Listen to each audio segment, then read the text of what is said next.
Hi everyone, I'm Shakil and welcome to my very first vlog on YouTube. This is Vibe with Shakil, जहाँ हम explore करेंगे नए जगह, नए लोग और नए एक्सपीरियंसेस। तो चलिए मेरे साथ इस सफ़र में। Let's vibe, let's explore and let's truly live in the moment. So आज हम जा रहे हैं झरवानी वाटरफॉल, जो कि वडोदरा से 105 किलोमीटर दूर है। तो सुबह 6 बजे हम अपने दोस्तों के साथ निकल जाते हैं और सब खाए पिए बिना ही आए थे। तो एक जगह देखकर नाश्ता करने के लिए हम यहाँ पर रुक जाते हैं, लेकिन यहाँ पे जो नाश्ता मिला वो सिर्फ देखने में ही अच्छा था। Test out of 10 zero. फिर हम दूसरी जगह चाय कॉफ़ी पीने चले जाते हैं। अब नाश्ते के टेस्ट ने तो एक्सपेक्टेशन की वाट लगा दी थी, बट चाय कॉफ़ी पीने के बाद फिर से मूड बन जाता है और हम निकल पड़ते हैं अपनी मंजिल की ओर। रास्ते में हमें दिखती है औरसंग रिवर और पानी भी काफ़ी ज़्यादा था मॉनसून सीज़न की वजह से। ये रिवर गुजरात के नेचुरल ब्यूटी का एक अंडररेटेड हिस्सा है। ये सिर्फ रिवर नहीं, एक नेचुरल वाइब है। फिर ये जगह क्रॉस करके हम अपनी डेस्टिनेशन की ओर चल पड़ते हैं।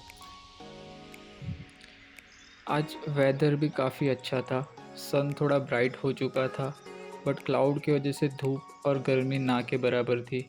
जैसे कि नेचर ने पर्सनली हमारे लिए एसी ऑन कर दिया हो, और बिल्कुल ही ब्लॉग फ्रेंडली वेदर था।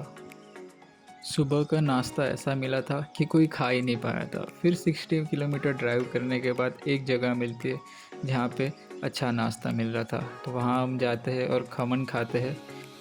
फाइनली हमें अच्छा और स्वादिष्ट नाश्ता भी मिल चुका था।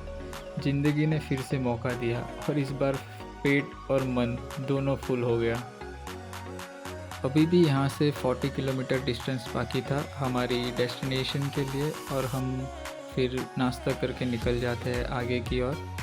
पेट भर जाने के बाद अब ये जर्नी नेटफ्लिक्स वाली रोड ट्रिप की मूवी जैसे लग रही थी। कुछ देर आगे जाने के बाद यहाँ पे एक ब्रिज आ जाता है जो कि नर्मदा रिवर के ऊपर बना हुआ है। तो हम यहाँ पर रुक जाते हैं और सामने की तरफ एक चेक डैम भी बना हुआ था जो कि बहुत ही आकर्षित लग रहा था। तो हम यहाँ पर थोड़ी देर के लिए रुक जाते हैं और फिर हम सारे के सारे अपना हुलिया ठीक करने लगते हैं। और सबसे ख़ास अपनी हेयर स्टाइल सेट करना ज़रूरी है भाई। और हेयर सेट करने के बाद हम लग जाते हैं फ़ोटो शूट के लिए। फिर हम आगे की ओर बढ़ जाते हैं। यहाँ तक का हाईवे काफ़ी ज़्यादा अच्छा था, लेकिन ये बात चल ही रही थी कि एकदम से आ जाता है खड्डों से भरा हुआ रोड। शायद बारिश के कारण इस रोड की हालत यहाँ ऐसी हो चुकी थी, लेकिन हम उसे पार करके आगे चल देते हैं।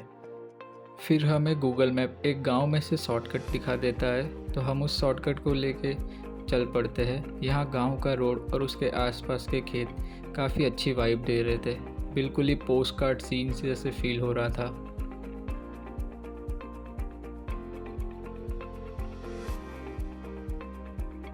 देन हम इस खूबसूरत सी वैली को पार करके अपनी मंजिल की नज़दीक पहुंच रहे थे कि तभी हमें फॉरेस्ट डिपार्टमेंट और लोकल पुलिस रोक लेती है चेक पोस्ट पे। जैसे ही एक्साइटमेंट बढ़ता है वैसे ही कोई ना कोई ट्विस्ट आ जाता है प्लान में। तब हमें पता चलता है कि यहाँ से जो है फॉरेस्ट स्टार्ट हो रहा है, और हमें एंटर करने के लिए पहले हमारी सारी डिटेल्स और व्हीकल रजिस्ट्रेशन कराना पड़ेगा। और यहाँ पे एंट्री फ़ीस भी पे करनी होती है जो कि है पर पर्सन 50 रुपीज़। और अगर आपके पास 2 व्हीलर है तो उसकी फ़ीस है 100 रुपीज़। अगर आप कार लेके गए हो तो आपको 500 देना पड़ेगा अप टू 6 पर्सन। जंगल में एंट्री भी फुल VIP पास लेके होती है बॉस। अब यहाँ की सारी फॉर्मेलिटीज़ कंप्लीट करके हम गेट पास लेके आगे चल देते। एक बार के लिए तो लगा कि वीज़ा लग गया हमारा फॉरेन ट्रिप का। अब आगे चलते ही आता है सुलपाणेश्वर वाइल्ड लाइफ सेंचुरी का चेक पोस्ट। यहाँ हमें फॉरेस्ट डिपार्टमेंट को अपना गेट पास दिखाना पड़ता है जो हमें वहाँ से पहले मिला था। विदाउट रजिस्ट्रेशन एंट्री प्रोहिबिटेड है। सारी चेकिंग के बाद हमें बताया जाता है कि 5 किलोमीटर तक व्हीकल लेके आगे जा सकते हैं, और फिर उसके बाद 1-2 किलोमीटर ट्रैकिंग करने के बाद वाटरफॉल आएगा। अब ट्रैकिंग सुन के एक्साइटमेंट लेवल 100 पहुंच गया था सबका। फिर हम निकल लेते हैं, बट यहाँ के जो रोड्स है काफ़ी नैरो है और पहाड़ होने के कारण काफ़ी ज़्यादा चढ़ाव उतार और शार्प टर्न वाले रास्ते हैं। यहाँ पे ड्राइव करना जैसे कि नीड फॉर स्पीड में जंगल ड्रिफ्ट एडिशन खेलना ऐसे लग रहा था। यहाँ हमें आगे एक ब्रिज दिखाई देता है जहाँ पे काफ़ी सारी कार पार्क थी। हमें लगा कि आगे सिर्फ 2 व्हीलर अलाउड होंगे और यहाँ 2 बोर्ड्स भी थे, लेकिन हम एक ही बोर्ड देख के आगे चल रहे थे, जबकि दूसरे बोर्ड में लिखा था कि वाटर तरफ इस तरफ है। मोरल ऑफ द स्टोरी कि हमेशा जो भी इंस्ट्रक्शन है पूरी पढ़ा कीजिए। अब हम अनजाने में दूसरे रूट पे निकल जाते हैं। अब काफ़ी आगे जाने के बाद हमारा जो नेविगेटिंग पर्सन है वो देखता है कि हम जो जा रहे हैं वो गलत रूट है, तो हम यहाँ पे चेक करते हैं। फिर उसके बाद यू टर्न लेके वापस वाटरफॉल की तरफ चल देते हैं। थोड़ा लॉस्ट हो गए बट मज़ा डबल हो गया था हमारा। अब एक्साइटमेंट भी हमारी बढ़ते जा रही थी कि कब आएगा कब आएगा, क्योंकि हम बहुत ट्रैवल कर चुके थे सुबह से। ऑलमोस्ट 100 किलोमीटर के ऊपर ही अभी तक ट्रैवल कर चुके थे। फिर वो जो ब्रिज हमने मिस किया था वहाँ पे जाके आगे हमने क्रॉस करके गए, तो वहाँ तो रास्ता ही ख़त्म हो गया। अब हम सोच रहे थे कि आगे जाना कैसे है, क्योंकि यहाँ से जो हमने देखा तो आगे रोड तो था बट बीच में से रिवर जा रही थी। तभी हम देखते हैं कि हमारे पीछे से कोई और एक पर्सन भी बाइक लेके आ रहा है, जो कि यहाँ का लोकल लग रहा था। इतने में क्या होता है आप खुद देखिए। लेकिन एक सेकंड भाई, यहाँ पे क्या हो रहा है भाई? यहाँ पे क्या हो रहा भाई? एक गांव का बंदा बाइक लेके आता है और नदी के बीच से बाइक निकाल ले जाता है। हम देखते ही रह जाते हैं। पानी गहरा तो नहीं लग रहा था, स्टिल रिस्की था क्योंकि हमें रास्ता पता नहीं था। सो हम बाइक यहीं पार्क करते हैं। इतने में हम देखते हैं कि सामने से एक और बाइक आ रही है, बट स्टिल हमने सेफ्टी चुनी और हमने बाइक यहीं पार्क की और हम निकल दिए। हमें रास्ता पता नहीं था तो हमने किसी से पूछा तो उन्होंने बताया कि यहाँ से राइट जाना है, वहाँ पर एक वाटरफॉल है। सो हम वहाँ पर चल देते हैं, फिंगर क्रॉस कि इस टाइम शायद हम सही जगह पहुँच जाए। और ये भाई अभी से एक्साइटेड हो रखा था। यहाँ पर पानी के नीचे काफ़ी सारे पत्थर थे और कहीं कहीं गहरा भी था और काफ़ी ज़्यादा स्लीपरी सरफेस था। यहीं देखो क्या होता है। अरे भाई भाई भाई क्या भाई भाई बोल रहा उधर उंडा है तो यार देख के आओ।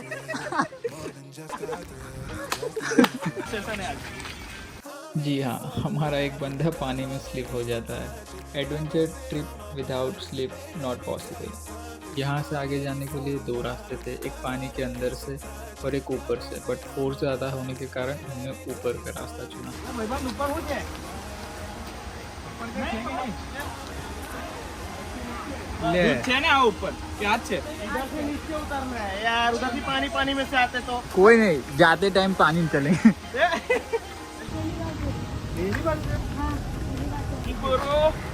और इस बंदे की एक्साइटमेंट बढ़ते ही जा रही थी, जिसका कोई ठिकाना नहीं।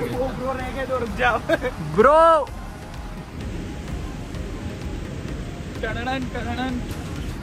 हल्की हल्की बारिश स्टार्ट हो गई थी, तो हमारे कोच साहब ने खुद भी रेनकोट पहन लिया और अपने बैग को भी पहना दिया, जो कि काफ़ी इम्पोर्टेंट था क्योंकि उसी बैग में हमारे सबके फ़ोन और वॉलेट रखे हुए थे। आगे रास्ता काफ़ी स्लिपरी था और हमारा मूड मस्ती भरा था, तो पूरा ट्रैकिंग वाइब आ गया और हम नीचे की ओर चल देते हैं। और हम यहाँ से वाटरफॉल के पास पहुँचने वाले थे, बट यहाँ पे भीड़ जो है काफ़ी कम दिख रही थी। तो मन में डाउट तो था कि क्या हम सही जगह तो जा रहे हैं ना, या वापस हमने कोई गलत जगह का रूट ले लिया है।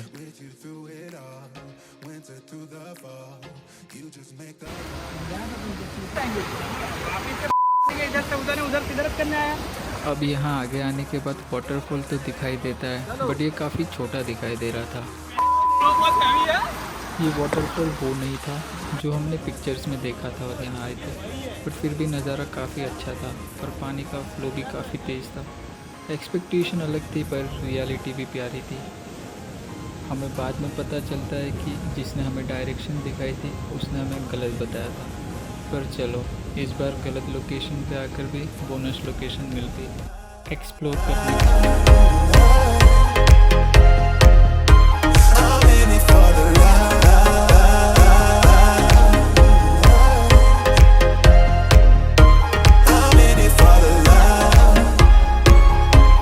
और ये है राहुल, ये वो बंदा है जो ट्रिप में सबसे ज़्यादा ओवर एक्साइटेड रहता है, जो कि आप अभी तक देख ही चुके होंगे। फिर यहाँ हम सब मिल के फ़ोटोज़ और वीडियो शूट करने लगते हैं। सबका व्लॉगर मूड और यहाँ वो हो जाता है जो किसी के साथ भी नहीं होना चाहिए। जो पकड़ पकड़ पकड़। राहुल स्लिप हो जाता है और उस तरफ काफ़ी गहराई थी। सबकी सांसें 1 सेकंड के लिए तो रुक ही गई थी। यहाँ लकीली हम उसे पकड़कर बाहर निकाल पाते हैं। राहुल को फील हो रहा था जैसे कि उसे पुनर्जन्म मिल चुका है, वरना 1 सेकंड के लिए तो लगा ही था उसे कि आज तो गए भाई। ये बाहर आ गया लेकिन इसके क्रॉक्स अंदर ही डूब गए। ये इंसिडेंट ट्रिप की हाईलाइट बन जाता है और फिर हमारे कोच साहब की डांट का एक लूप शुरू होता है।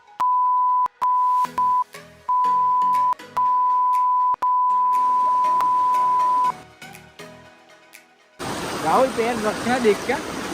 अब हम निकल जाते हैं मेन वाटरफॉल की तरफ और यहाँ से ट्रैक भी हार्ड होने वाला था क्योंकि हमें 2 रिवर क्रॉसिंग और एक ब्रिज पार करना है। ये वाला ब्रिज में इसके आगे एक और आएगा। हाँ हाई वाला है ना, इधर साइड वाला है। चलो अब जाना, रास्ता बहुत खतरनाक है। अरे क्या वो चले जा रहे तो अपने क्यों ना जाए। यहाँ आता है पहला रिवर क्रॉसिंग एंड पानी का फ्लो काफ़ी ज़्यादा था, सो हम एक दूसरे का हाथ पकड़ के चेन बना कर निकल जाते हैं आगे की ओर। तभी वहाँ पर एक और फैमिली होती है जो हमें ज्वाइन कर लेती है चेन में और एक हम ह्यूमन ट्रेन बना के आगे की ओर निकल पड़ते हैं।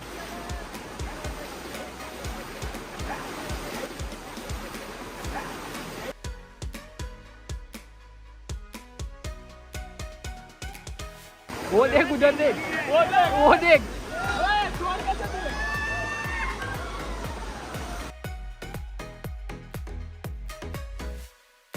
यहाँ मैं आपको एक चीज़ दिखाता हूँ। हम सब इतने फोर्स में एक दूसरे का हाथ पकड़ के क्रॉस कर रहे थे और इसके बाद आगे देखो, यहाँ पे एक छोटा सा बच्चा है जो शायद इसी गांव का है।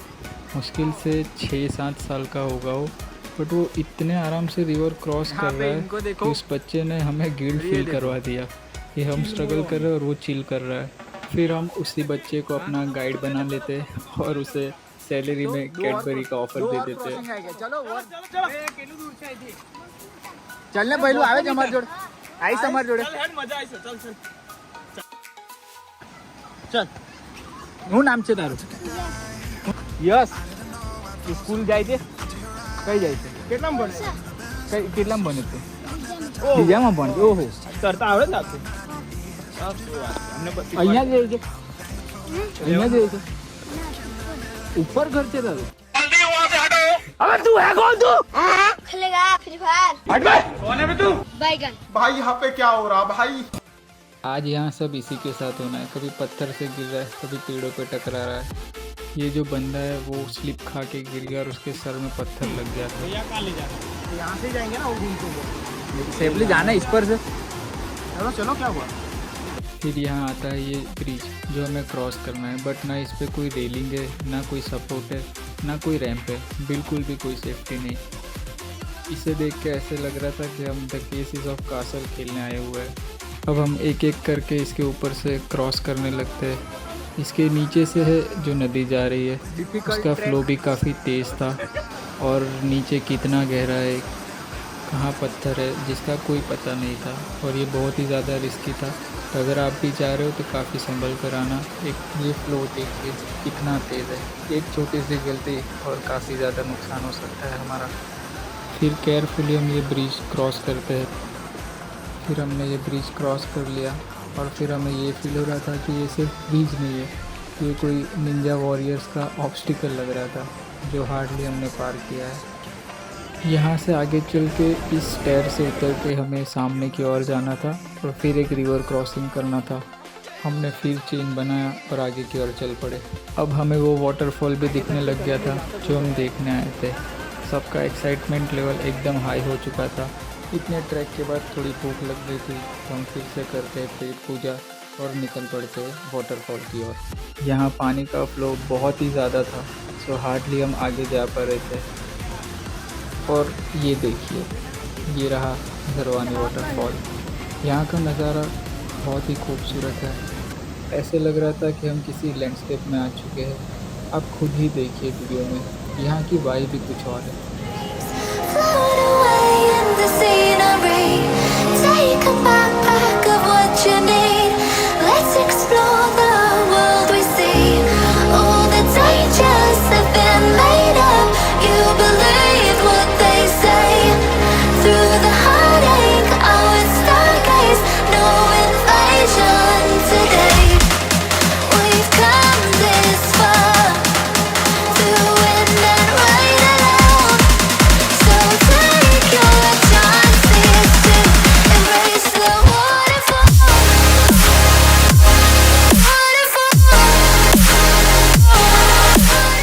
अब यहाँ पर हम ग्रुप पिक्चर लेने के लिए खड़े हो जाते हैं, बट इसको देखो, सब पर पानी उड़ाने लग जाता है। हर ग्रुप में एक ऐसा मस्तीखोर होता है जो सारे फोटोज़ में कुछ ना कुछ हरकतें करता रहता है।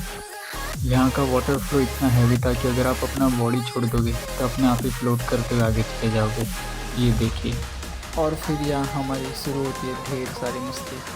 When we change the world, are you ready for heartbeat?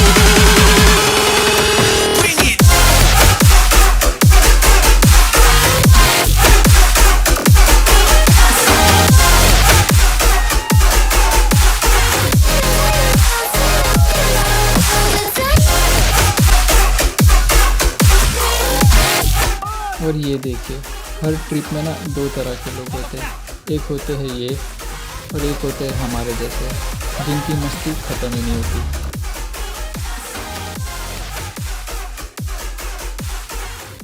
अब हम फ्लोट करते करते इतने ज़्यादा आगे आ जाते हैं, और यहाँ से आगे काफ़ी गहराई है और फ्लो भी ज़्यादा है। तो मैं खुद रुकना चाह रहा था, बट मेरा बॉडी वेट इतना ज़्यादा है कि मैं खुद को रोक ही नहीं पा रहा था। फिर ये 4-5 लोग मुझे पकड़ कर रखते हैं और इनके सपोर्ट से मैं बाहर आ पाता हूँ। अल्ट्रा हैवी वेट मूवमेंट हो गया था मेरे साथ। यहाँ इतनी अच्छी वाइब मिल रही थी कि यहाँ से बाहर निकलने का मन ही नहीं हो रहा था। करीब 2 घंटे होने आए थे और हम पानी में मस्ती कर रहे थे। ना मन भर रहा था ना दिल, बट अब हमारा जाने का समय हो चुका था।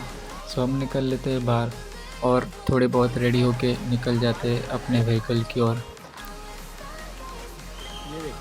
पीछे के साथ डर लग रहा है, गिर जाए। फिर वापस आ जाता है ये ब्रिज, जो हम बहुत ही केयरफुली क्रॉस करने लग जाते हैं। इस बार सब थोड़ा ज़्यादा सीरियस थे, क्योंकि सबको राहुल का फ्लैशबैक याद था कि क्या हुआ था।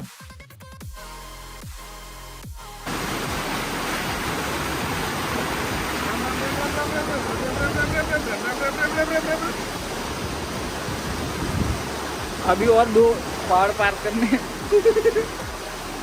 बहुत रिस्की है। जाना सेफली। आगे जाने पर हम देखते हैं कि यहाँ पानी का फ्लो और भी ज़्यादा तेज़ हो चुका है। सो हम वापस चेन बना लेते हैं और रिवर क्रॉस करने लगते हैं। इस बार चेन और टाइट कर दी थी, क्योंकि फ्लो भी ज़्यादा हो गया था। अब फाइनली इस एडवेंचर को पार करके हमारा ट्रैक ख़त्म होने वाला था, और हमने जहाँ पार्क किया था वहाँ पे हम पहुँच जाने वाले थे।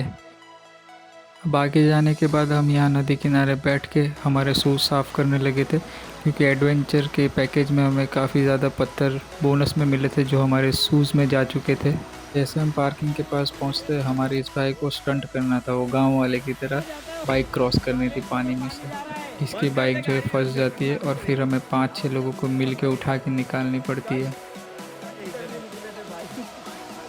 फिर बाइक निकलने के बाद भाई को रील बनानी थी, तो खुद की एक वीडियो भी बनवा लेते हैं, पर इस बार सही रास्ते से बाहर निकाली तो बच गए। अब बाहर आने के बाद हम चेंज कर लेते हैं, और उसके बाद मुझे क्यूरियोसिटी जाग गई कि ये बाजू में जो पहाड़ है इसके ऊपर से क्या व्यू दिखता होगा।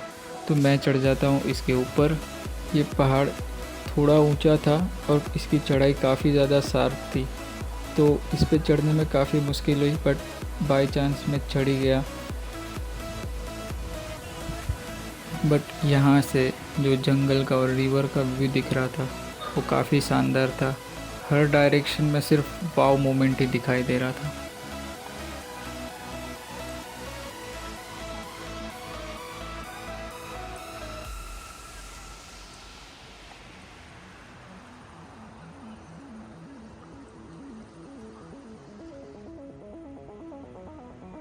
मेरे सामने की ओर एक और पहाड़ था जिसकी हाइट कई ज़्यादा थी जिस पर मैं खड़ा हुआ था, और वहाँ पर ना अलग अलग हाइट पे कुछ लोगों के घर भी बने हुए थे।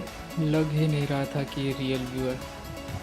जब मैंने वो सबसे ऊपर वाला घर देखा ना तो मेरे दिमाग में थॉट आया कि इसके दोस्त जब बोलते होंगे कि भाई शाम को नीचे आप बैठते थोड़ा चिल करेंगे, बट जब तक ये बंदा नीचे आता होगा तब तक दूसरे घर चले जाते होंगे। ऊपर वाले ने भी क्या नेक्स्ट लेवल लोनलीनेस दिया होगा उसे। फिर मैं चल देता हूँ नीचे की ओर। नीचे का रास्ता भी मिनी ट्रैक ही लग रहा था। अब हम निकल जाते हैं अपने सिटी की ओर। रुक जा, एक मिनट पकड़ इसका फोन। और हम निकल लेते घर की ओर। इस घुमावदार और मज़ेदार फॉरेस्ट के रास्ते को अलविदा करते हुए हम आ जाते हैं वाइल्ड लाइफ सेंचुरी के बाहर, जहाँ हमने ढेर सारी मेमोरीज बनाई और इस जगह को कहते थे एक silent good bye.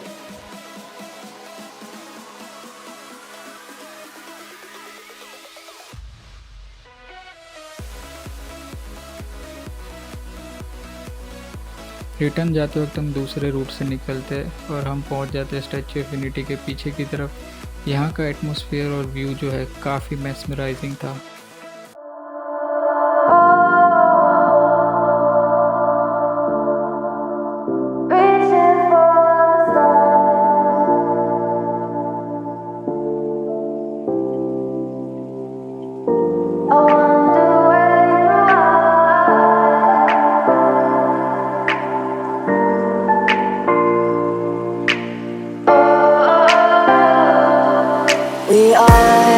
We are dreaming in the dark. We are nothing more than dust. अगर हमारे पास ड्रोन अवेलेबल होता और यहाँ पे वीडियो बना पाते तो पूरा ही ब्लॉकबस्टर बन जाना था। अब इस खूबसूरत सी जगह और इस क्यूट सी क्रूज़ को बाय बोल के हम निकल देते अपने घर की ओर, जो कि यहाँ से करीब 90 किलोमीटर का डिस्टेंस बाकी था, और अपना दिल यहीं छोड़ जाते हैं।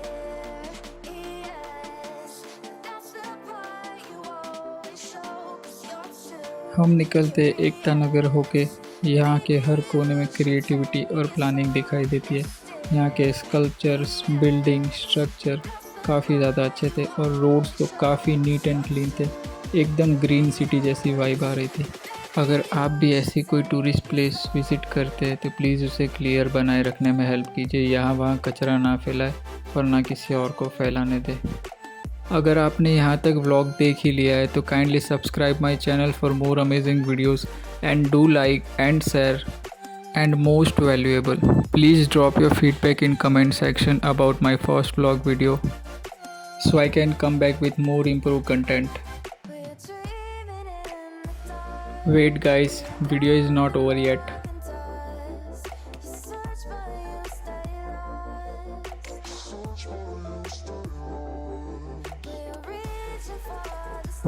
अब हम पहुंच चुके थे बड़ौदा। यहाँ पर एक होटल पे रुकते हैं और यहाँ पे हमने लंच नहीं किया था तो लंच कंप्लीट कर लेते हैं। और अब करीब शाम के 5 बज गए थे, तो फिर हम लंच करने के बाद एक दूसरे को बाय बोल के अपने घर की ओर निकल पड़ते हैं। Trip is over, memories for ever. मिलते हैं जल्दी अगले व्लॉग में एक नई जगह के साथ। Good bye.